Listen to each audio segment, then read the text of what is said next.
और तमाम ऐसे क्रांतिकारी हुए जो लाल झंडे को बुलंद करते हुए इन अंग्रेजों के सामने तन के खड़े रहे और वो आजादी के परवाने हंसते हंसते फांसी चूक गए। साथियों, भारतीय कम्युनिस्ट पार्टी जिस लाल झंडे के लिए हम लोग खड़े होते हैं, जिसकी हम लोग बात करना चाहते हैं, ये वही संघर्ष का एजेंडा है जो आजादी के आंदोलन से लेके आज तक भी अगर कोई रोडों पे खड़ा होता है तो गरीब पे, दलित पे, पिछड़े पे, मजलूम पे अगर कोई जुर्म होता है तो इसके ऊपर किसी प्रकार का दमन किया जाता है तो सबसे पहले लाल झंडा ही खड़ा होता है।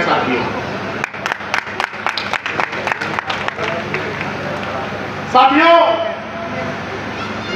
आज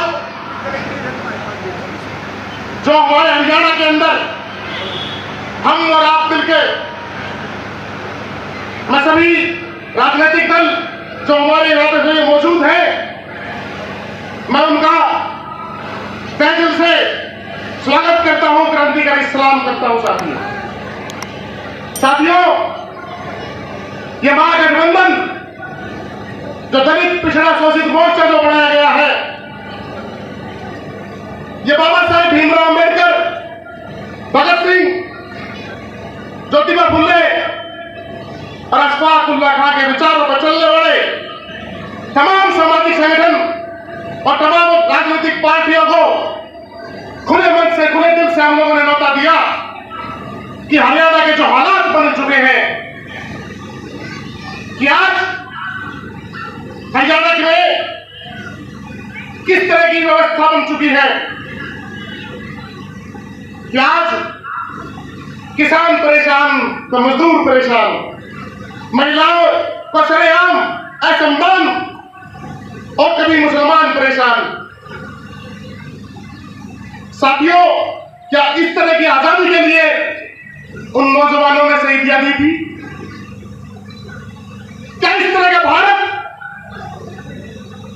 क्या इस तरह का हरियाणा बनाने के लिए उन लोगों ने कुर्बानियां दी थी? असल में वैसे पहले के जितने भी वक्ता आए, उन लोगों ने आपका ध्यान आकर्षित करने की कोशिश की कि आजादी का आंदोलन तो अंग्रेजों के खिलाफ लड़ा गया था, वो हमें सिखाए गए कि हमें संघर्ष के रास्ते को बनाना है, क्योंकि हमारी बुनियाद किसी चमत्कार पर डिपेंड नहीं है। हमारी बुनियाद इस बात पर डिपेंड है कि हम रोडों में जाके कितना संघर्ष करते हैं। हमारी बुनियाद इस बात पर तय है कि हमारे लोग जब तक विधानसभा में और संसद में जाके हमारे लोगों के लिए कानून नहीं बनाएंगे, उनके लिए नीतियां नहीं बनाएंगे, जब तक हमारा संघर्ष जो है वो जारी रहेगा। और ये आजादी का संघर्ष जो अंग्रेजों के खिलाफ था, जो आज हुक्मरान बन के बैठ गए हैं, जो मैं साफ तौर पर कहना चाहता हूं कि वही लोग हैं जो हिटलर के वंशज हैं, ये वही लोग हैं जो समय आदि निकल पहन के फूट डालो और राज करो की नीति का खेल बना के इस देश को गुलाम रखना चाहते थे। इस तिरंगे झंडे को जलाने वाले लोग आज हम लोगों को भड़काने के नाम पे तमाम तरह के ड्रामे की कोशिश कर रहे हैं। साथियों, हमें इनके ब्राह्मणवादी जो एजेंडा है, जो मनुवादी इनका एजेंडा है, उस पर हमें सोच के चलने की बहुत जरूरत है, क्योंकि ये वो पखंडी लोग हैं जो अलग अलग तरह के चोले पहन के हम लोगों को गुमराह करने के लिए तरह तरह के ड्रामे करते हैं। हरियाणा के अंदर मैं पूछना चाहता हूं मोदी जी से, और मैं पूछना चाहता हूं खट्टर साहब से भी, कि आपको 10 साल हरियाणा के अंदर राज दिया लोगों ने, क्या आपको उस समय बैकवर्ड के प्रति प्रेम आपका नहीं चलता? जो आज जो संघर्ष करने वाले हमारे राजकुमार सैनिक थे वो तो दिखाई नहीं दिए, और आज हमें लॉलीपॉप देके नारायण सैनी जी को जो मुख्यमंत्री बना के हमारे बैकवर्डों की, एससी बीसीओं की और मुसलमानों की वोट लेना चाहते हैं। हम तुम्हारे एजेंडे को बिल्कुल साफ तौर पर समझ चुके हैं और मैं अपने सभी भाइयों से कहना चाहूंगा कि हमें जानने की बहुत जरूरत है कि लोग हमें इस तरीके से ड्रामा करके पाखंडी से हमें जरूर समझना होगा कि ये लोग अलग अलग तरह के चोले पहन के आते हैं और अलग अलग तरह के ड्रामे क्रिएट करेंगे, लेकिन बदलेंगे कुछ नहीं। भाइयों बहनों, 15-15 लाख खाते में आएंगे, आ गए। महिलाओं का सम्मान होगा, हो गया। सभी को शिक्षा मिलेगी, सभी को रोजगार मिलेगा, सबका साथ सबका विकास होगा, हो गया। आज हरियाणा के क्या हालात बन चुके हैं कि सरेआम प्राइवेट हॉस्पिटल किडनी तक बेच रहे हैं, प्राइवेट स्कूल क्या हालात बन के खड़े हैं कि आज एक गरीब आदमी जो मेहनत करने वाला आदमी है, तो जो दलित है, पिछड़ा है, जो शोषित है, वो अपने 2 बच्चों को स्कूल में पढ़ा नहीं सकता। लड़ाई सीधी सी और साफ है साथियों कि इन्होंने एक व्यवस्था बनाई हुई है और व्यवस्था क्या है? वो व्यवस्था है कि 5-5 करोड़ की टिकटें लेके आएंगे और इलेक्शन के समय में 5-5 करोड़ रुपए दारू और पैसे में बहाएंगे और उसके बाद ना इन्हें किसी का साथ देना है, ना किसी का विकास करना है। इन्हें वही काम करना है साथियों, यही बीजेपी वाले कांग्रेस में और यही कांग्रेस वाले बीजेपी में। हरियाणा के अंदर नौजवानों की क्या हालत होकर खड़ी हो गई है साथियों। हिसार के अंदर आप लोगों को सबको वाकई पता होगा कि वो नौजवान जो फौज में भर्ती होना चाहता था, वैकेंसियां निकाली नहीं और उस नौजवान ने फांसी लगाई। न जाने कितने ही ऐसे बात। हमारी बहन बेटियां जो ओलंपिक में गोल्ड मेडल लेके आई, उन्हें रोडों पे खड़ा होना पड़ रहा है और वो दुराचारी तमाम तरह के षड्यंत्र रच के ओलंपिक तक हमारी बहन बेटियों को परेशान कर रहे हैं। हमें जागना होगा साथियों। आज जो हम लोग स्वतंत्रता दिवस मना रहे हैं, वो हमारे शहीद, वो हमें एक रास्ता देके गए थे, जो हंसते हंसते फांसी का फंदा चूमे थे कि हम आपको वो रास्ता देने जा रहे हैं कि इस संघर्ष की जो रास्ते हैं इन्हें आप लोग भी जारी रखें। आजादी का दिवस मनाने का मतलब सही मायने में उन विचारधाराओं को जो आज हम गठबंधन की बात करना चाहते हैं, ये सिर्फ चुनावी गठबंधन नहीं है हमारा गठबंधन है कि जब तक ये व्यवस्था को हम अमूलचूल परिवर्तन न कर देंगे, जब तक जितनी जिसकी हिस्सेदारी, जितनी जिसकी भागीदारी, उतनी उसकी हिस्सेदारी तय न कर देंगे। आज देखिए कि सारे के सारे पब्लिक सेक्टर जो बेचे जा रहे हैं, जब तक हमारे प्राइवेट सेक्टरों के अंदर भी हमारी हिस्सेदारी तय न होगी, ये आंदोलन, ये संघर्ष, ये जब तक जारी रहेगा।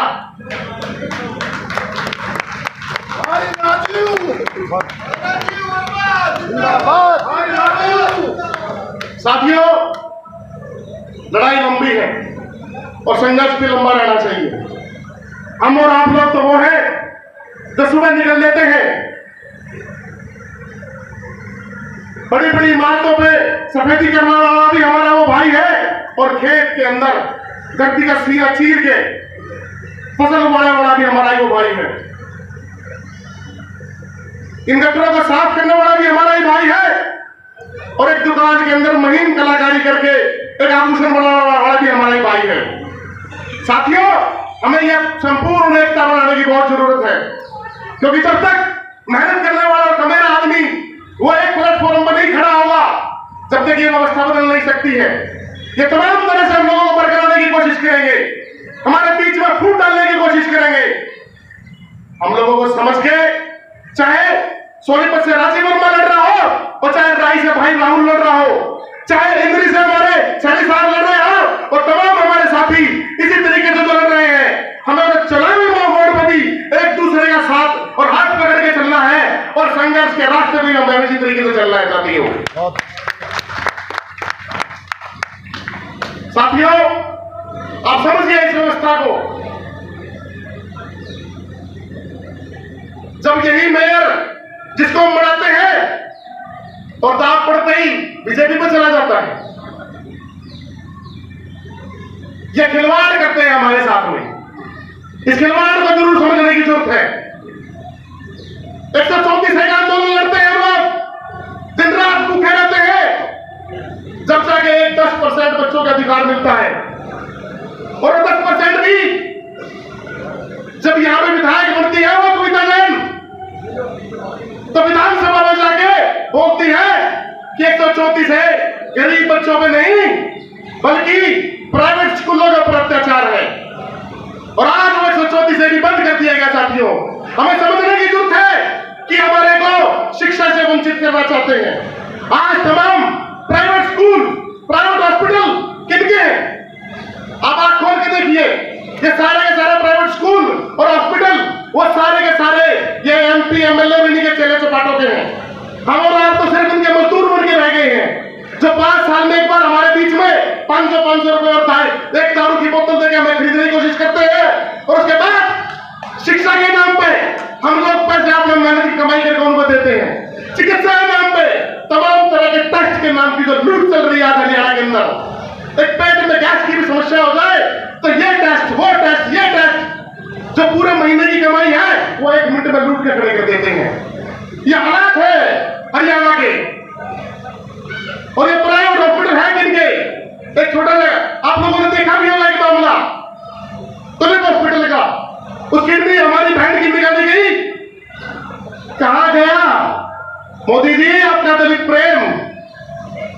कहां गया खट्टर साहब आपका दलित प्रेम? उस बहन की किडनी निकाली गई सरेआम, अभी तक कोई सुनवाई नहीं। एक समझने की जरूरत है साथियों, आजादी का दिवस मनाने का मतलब कभी नहीं है कि हम लोग लड्डू बांट के अपने घर में पहुंच जाए। आजादी का दिवस मनाने का मतलब है वो जिम्मेदारी का। मैं कहना चाहूंगा कि इन शहीदों ने हम लोगों ने कर्ज दिया हुआ है, वो कर्ज की जिम्मेदारी समझनी होगी कि हम लोग उन सोच को, उन विचारों को लगातार जिंदा रखें और हरियाणा के अंदर बदलाव करने की जरूरत है साथियों। मैंने हमारे पूर्व सांसद राजकुमार सैनी जी से भी जब बात की तो देखा वो दर्द उनका भी वही है, दर्द हमारा भी वही है। भाई कश्यप साहब से हमने बात की, वो दर्द उनका भी वही है, वो हमारा भी वही है। भगत सिंह बलाना से बात की, वो दर्द उनका भी वही है, वो दर्द हमारा भी वही है। हम लोगों में तो कोई समस्या नहीं। हमारे ही सोनीपत के अंदर जब खान कॉलोनी का मामला बना के हिंदू मुसलमान की बात की इन लोगों ने, तो सामने खड़े होने वाला कोई नहीं है। अरे एमपी भी थी, एमएलए भी था, मेयर भी था, बोलने वाला तो कोई नहीं था। खान कॉलोनी के अलावा ईदगाह के अंदर सरेआम जाती हुई वो दीवार बनाई गई, पर बोलने वाला तो कोई नहीं था। वो मुसलमान का दर्द भी हमारा ही दर्द था। हमें लगा कि हम सबको एक प्लेटफॉर्म पे आने की जरूरत है, हम सबको एक संघर्ष, इकट्ठे होकर संघर्ष करने की जरूरत है। साथियों, यह महागठबंधन बाबा साहेब भीमराव अम्बेडकर, भगत सिंह, अशफाकुल्लाह खां और ज्योतिबा फुले के विचारों पर चलने वाले तमाम सामाजिक संगठन और तमाम राजनीतिक पार्टियों का ये वो महागठबंधन है। ये सिर्फ चुनाव तक नहीं, उसके बाद भी जब तक ये व्यवस्था, इस व्यवस्था के अंदर मूलभूत परिवर्तन नहीं होगा, ये जारी रखेंगे साथियों। जिंदाबाद। साथियों, मैं जानता हूं कि 3 बज चुके हैं, समय भी बहुत है, हो गया है, लेकिन मैं ज्यादा नहीं कहूंगा।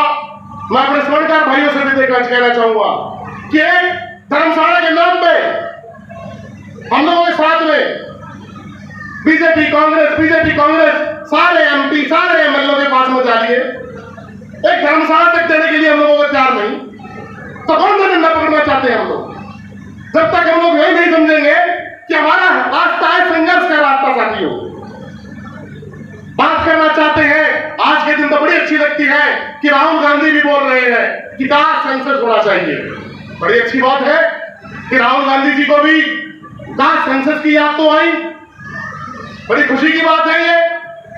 लेकिन मैं एक बात और कहना चाहूंगा साथियों, कि सिर्फ बात करने से बात नहीं बनती है, उसके लिए हमें रोडों में उतरने की बहुत जरूरत है। विधानसभा में तो बाद में पहुंचेंगे।